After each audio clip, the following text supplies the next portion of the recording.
Estamos de volta aqui, então, com o segundo bloco do Psicologia em Movimento. Hoje quem está com a gente é a Daiana Galas. E a gente está falando sobre saúde mental em termos de atendimento na municipal, em termos de atendimento público. Daiana, tu falaste agora há pouco, assim, as formas da pessoa buscar ajuda. Tu podia reforçar isso um pouco, de repente, para quem não assistiu o primeiro bloco. Eu tenho um familiar que eu entendo ou eu preciso de um atendimento de saúde mental. Não tenho condições de buscar um tratamento particular. Quais são os caminhos que eu tenho? Só para reforçar isso para as pessoas.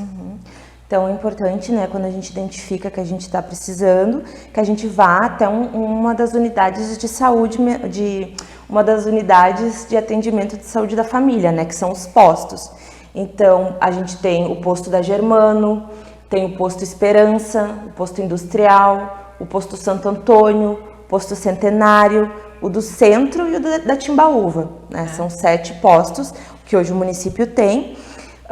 E é importante então que vá no posto e faça uma consulta, né? Peça para marcar uma consulta com o clínico e aí passe então as informações nesse atendimento, né? Que informações que são importantes, né? Porque às vezes as pessoas ficam na dúvida também de que tipo de... Como é que eu vou saber se eu preciso de um atendimento em saúde mental? Perfeito. Né? Então, mudança de comportamento, né? Muito brusca, que a gente possa começar a perceber que a gente tem ou que o nosso familiar tem. Alteração no sono, alteração no apetite, alterações no humor, né? Tem alguma coisa que eu gostava muito de fazer, eu já não gosto mais. Eu tô dormindo muito, ou eu tô dormindo muito pouco, ou eu nem tô conseguindo dormir. Eu tô muito ansiosa, então eu como muito, ou eu não venho conseguindo comer nada. Chorando muito, angústias, né? Muitas pessoas acabam chegando através do pronto atendimento, né? Porque tem crises de ansiedade e acabam indo para o pronto atendimento achando que a pessoa está com algum problema de saúde física. Mas até né? infarto, muita gente Taquicardia, infarto, formigamento nas mãos, no peito, muita falta de ar, crise de asma. Tudo isso, às vezes, as pessoas acham que é uma situação física e depois de 1 ou 2 vezes no PA, os profissionais indicam que ela busca um atendimento em saúde mental porque identificam que é uma questão de ansiedade, né? Angústia, coisas nesse sentido, assim, né? Conflitos, às vezes, situações difíceis na família, que a pessoa não está conseguindo administrar e acaba se sentindo muito afetada emocionalmente com aquilo. Às vezes, algumas situações de luto, né? É bem importante. É bem amplo, então, assim... É bem amplo. É muito, por isso que, né, que nem outro, assim, como é muitos tipos de situações, porque, na verdade, assim, existem coisas que fazem parte da vida o tempo todo. Por exemplo, perder uma pessoa faz parte da vida. Às vezes a gente está com uma preocupação, a gente não consegue dormir, ou vai fazer uma prova, fica mais ansiosa. Isso são coisas comuns. Mas são mais pontuais também, né? Isso, mas quando isso começa a acontecer e vai persistindo, e a pessoa já não consegue administrar bem as suas emoções, os seus comportamentos, já é interessante que a pessoa busque, né, esse atendimento em saúde mental, pensando para que aquilo não se agrave, né? Porque daqui a pouco, sim, pode se agravar, a pessoa pode começar a ter crise de ansiedade, crise de pânico. Às vezes a pessoa tem uma tristeza que ela pensa assim, isso é muito comum escutar nos acolhimentos. Eu achei que eu ia vencer isso sozinha. Eu achei que eu ia conseguir superar isso, que eu ia ser forte, né? Porque as pessoas ainda têm aquela coisa cultural de achar que é fraqueza. Se eu buscar ajuda, é buscar ajuda é fraqueza, né? Ou, por exemplo, a pessoa precisa tomar medicação e ela, mas eu não gosto de tomar remédio, e aí ela não quer tomar, e aí vai agravando a situação dela. Ou ela diz assim, mas eu não quero ficar viciada no remédio. Isso é muito comum, né? Isso, porque a gente ainda tem uma cultura antiga, porque, né, no passado, muitas poucas pessoas tinham acesso à saúde mental, a atendimentos de saúde mental, e geralmente pessoas que tinham esses acessos eram pessoas que já estavam muito agravadas, né? Então as pessoas olham, né, para aquele passado e pensam, quem toma remédio é uma pessoa louca, é uma pessoa que já está totalmente desequilibrada e tal. E não é assim, é que antigamente, além da gente ter 2, 3 tipos de remédio, a gente só conhecia como atendimento de saúde mental quando uma pessoa já estava internada. Né? Só se conhecia os remédios que as pessoas chamam, né, de faixa preta, mas hoje a gente tem uma tecnologia muito ampla, com muita medicação, que dá muita ajuda, que não é viciante, né? E que são tratamentos que com acompanhamento médico e com o acompanhamento das equipes de saúde mental, trazem muitos benefícios para as pessoas, né? Eu sempre brinco assim, é uma judiaria tu precisar de atendimento e tu não fazer. Muitas vezes eu digo assim, pensa, se fosse o teu filho que está precisando de um atendimento de qualquer nível, né? E tu ia se negar ao remédio? Ah, não, claro, eu não ia. Pois é, então por que tu está te negando a dar para ti mesma, né? Se teu filho tivesse com gripe, com pneumonia, com outra coisa, tu ia te negar? Não ia, né? Então é a mesma coisa. É muito estranho isso, assim, porque tudo que envolve saúde física, tudo bem tomar remédio, né? Sim. Quando entra para saúde mental, é uma construção cultural ainda bem forte de que se eu tomar uma medicação, um psicofármaco, alguma coisa assim, eu vou me viciar. Vou ficar dependente do resto da minha vida. Isso. E primeiro tu tem que desconstruir todo esse mito para depois seria a pessoa assim, dela adotar esse comportamento de usar medicação. É a psicoeducação. E eu faço bastante isso nos postos, né? Também tem aquela coisa, a pessoa tomou o remédio um mês, agora eu tô bem. A pessoa larga a medicação. Sim, para sozinha. Eu escuto muito isso, né? E as pessoas não entendem que é diferente de uma medicação física, onde tu toma, acaba a dor no braço e tu não precisa mais tomar. É totalmente diferente. E as pessoas agravam muito os quadros, a sua situação com esse tipo de conduta. Outra coisa que às vezes acontece também dentro do consultório, assim, as pessoas vêm, tu faz a anamnese, tá tomando medicação, tô tomando propiona, tô tomando não sei o que e tal. Quem prescreveu? Elas começam a rir. Eu peguei com uma amiga, peguei com uma colega, peguei com não sei quem. Eu disse, meu Deus do céu, tá virando uma... Então, toma uma medicação, fez bem pro fulano, então eu vou tomar por um tempo, enquanto eu acho que tem que ser, enquanto esse quadro vai agravando. Isso. Eu acho bem legal, tu disseste bem, assim, antes também, Daiana, que se a pessoa tiver esses indícios, ela pode procurar uma ajuda, porque eu imagino que seja comum as pessoas, isso eu não vou pro posto, vou atrapalhar lá, porque tem pessoas que precisam mais que eu, tem pessoas mais graves do que eu, de como é importante no início da condição já procurar ajuda, porque até para os profissionais facilita também, né, que você pega no início, né, do que mais adiante. Sim, eu sempre trabalho com as pessoas assim, né, eu vou dar o exemplo da depressão. Eu digo, a depressão, ela é como uma gripe. Primeiro tu tem, né, um episódio leve, depois passa. Aí, quando vê, tu pode ter um episódio moderado, ele agravou.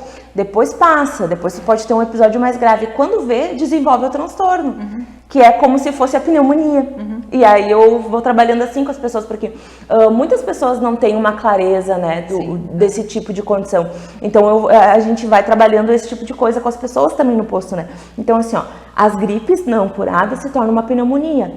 Os episódios depressivos não curados se tornam um transtorno depressivo. E aí, claro, por exemplo, assim, a pessoa chega ali com 40 anos. Eu tô muito triste, muito depressiva. E daí a gente vai, mas isso já aconteceu antes. Não, eu tô assim um ano. Mas vamos pensar um pouquinho. Quando eu tive o meu filho, eu fiquei triste. Lá na minha adolescência, isso aconteceu. Então, são pessoas que às vezes têm isso. Nem se dão conta. Não se dão conta, ou vai passando a vida. E aí, quando tem lá 40, 50 anos, já desenvolveram o transtorno. E aí, claro, começam a fazer o tratamento e não vão mais conseguir parar, né? E aí isso também reforça muitos mitos, que as pessoas começam assim, não, quando a gente começa a fazer essas coisas é pra sempre, é pra vida toda. Mas é porque as pessoas buscam muito tarde. E aí realmente existem, em algumas condições ou de alguns modos, as pessoas vão precisar fazer um tratamento contínuo, né? O que também não tem problema, porque eu sempre digo, poxa, às vezes se a pessoa tem diabetes, a pessoa tem que fazer um tratamento contínuo. Por exemplo, se a pessoa tem hipertensão, ela tem que fazer e ninguém acha ruim fazer, né? E ninguém acha ruim, né? Então eu brinco bastante com os pacientes, né? Eu digo, chega uma hora que a gente tem que ir ajustando o corpinho, né? E isso faz parte. Mas o quanto isso incomoda, assim, essa questão da pessoa achar que a sua saúde mental não está em dia, né? Porque ela acaba se sentindo muito desvalorizada. E isso tudo ainda é muito cultural, por essa questão de desvalorizar a opinião, a cidadania das pessoas que precisam de cuidado em saúde mental, né? Então, ainda se tem muito aqueles pensamentos antigos que, enfim, eu acho que está mudando muito, né? Eu vejo hoje muitos jovens buscando, tipo, 20, 21 também, anos, homens também buscando, né? Buscando por si só, né? Então, eu acho que isso está mudando, isso é ótimo. Acho que até a pandemia acelerou um pouco esse processo, né? Das pessoas buscarem atendimento. As pessoas estão se dando conta do quanto cuidado em saúde mental é importante, né? Então, eu acho que a gente tem uma boa perspectiva de futuro nesse sentido. E aí a gente tem que se preparar também, né? Porque quanto mais pessoas entendem o quanto é benéfico, mais pessoas vão buscar o atendimento, né? Então, a gente também, como rede, tem que se estruturar. Dentro das demandas assim, que vocês atendem, Daiana, Tem uma coisa assim que tem aparecido mais da pandemia para cá? Que tem sido notado mais assim, aumento? Ansiedade. Ansiedade. Ansiedade e depressão. É as duas comorbidades, duas situações que chegam mais, assim. Com a pandemia houve um aumento muito grande na questão da ansiedade. Né? Uma coisa que eu observei, assim, não sei se também tem na rede pública tem observado isso, é que 2020, poucos atendimentos que eu fazia tinham questão de uma ideação suicida. Tinha muita ansiedade, tinha depressão, mas não era tão frequente a ideação suicida.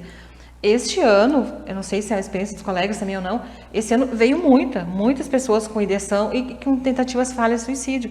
Isso me chamou a atenção, porque durante 2019 tinha bastante, 2020 decaiu. Aí 2021 agora começou bastante. Nos atendimentos vocês também têm se mostrado esse quadro assim, dessa forma? Sim, vem muitas pessoas com ideação suicida. E a gente já vinha se preparando ano passado para esse aumento. Porque a gente já sabia que isso ia vir assim que começasse a abrir as portas, digamos, de novo, né? Porque 2020, claro, para nós até que não tanto, mas 2020 foi um ano mais parado.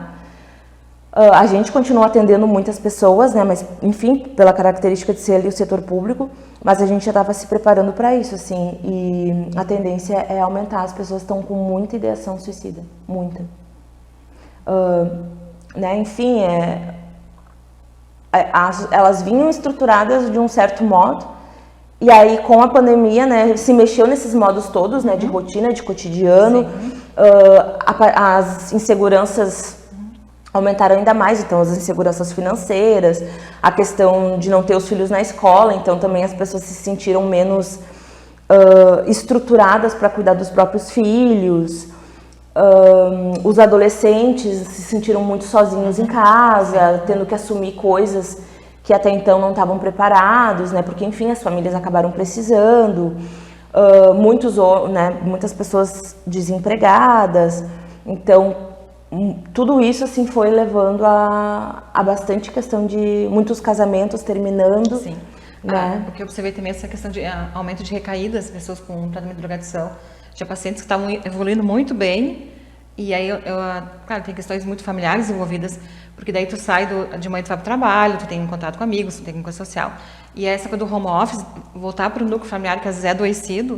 Então, 2020 é um ano também de muitas recaídas em termos de drogadição. Sim, o aumento muito do uso de álcool também, né?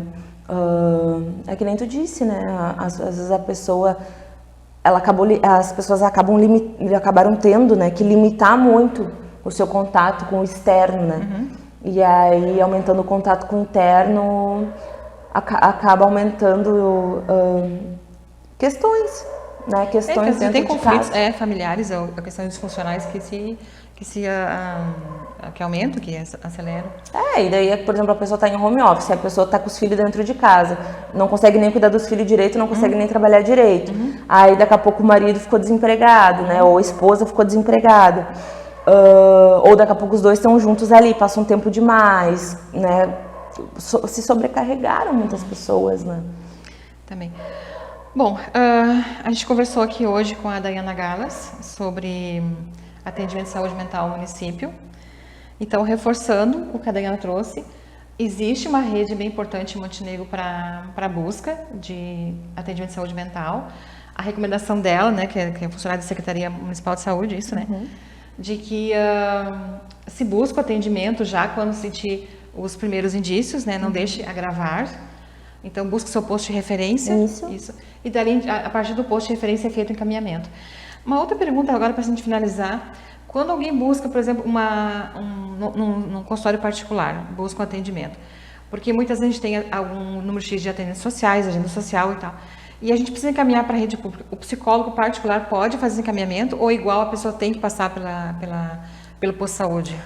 A pessoa o profissional pode fazer o encaminhamento, mas provavelmente ele vai passar pelo atendimento no posto, porque ali é uma porta de entrada, né? Porque, por exemplo, assim, daqui a pouco a pessoa vai ser encaminhada e ela vai fazer um acompanhamento, né? E esse acompanhamento é feito no posto. Entendi. Né? Então, não que ela precise passar no posto para o encaminhamento para outro lugar, mas é porque no posto também se faz atendimento de saúde mental.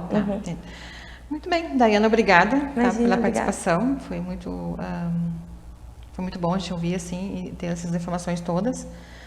E estamos encerrando aqui então nosso Psicologia em Movimento de hoje. Nós tínhamos a convidada Daiana Galas falando sobre saúde mental dentro do município. Obrigada a todos que nos assistiram.